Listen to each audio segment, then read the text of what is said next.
বন্ধুরা, তো চলে এলাম আজকে আবার একটা ভিডিও নিয়ে। তো আগের ভিডিওতে দেখিয়েছিলাম যে সেন্টারিং ফাইনাল ফর্মা বানিয়ে সেন্টারিং করার। তো আজকে আমি রড বেঁধে নিয়েছি,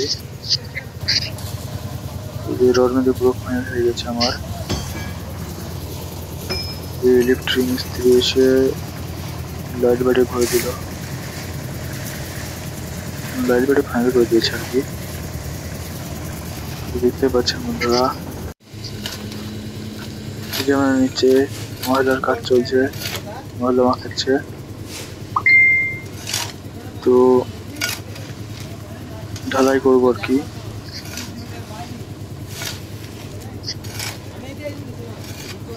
যে ওই ঘোলা বানাচ্ছে, সিমেন্টের ঘোলা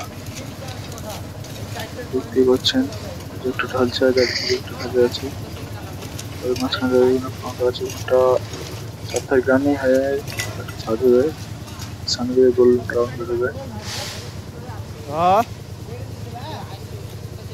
তখন আমি চলে যাবো নিচে। আমি নিচের দিকে চলে এসেছি, নিচে দিয়ে দেখাবার চেষ্টা করবো ভিডিওতে ভালো করে। এটা হচ্ছে সামনের দিক, সামনে একটা পান পাতা রাউন্ড,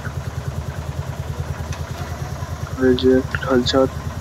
তো দেখতে পাচ্ছেন যেটা সামনের দিক পান পাতা রাউন্ড, তার ভিতরে একটা রাউন্ড আছে। এই যে এদিকে একটা ঢালছাদ, এদিকে একটা ঢালছাদ।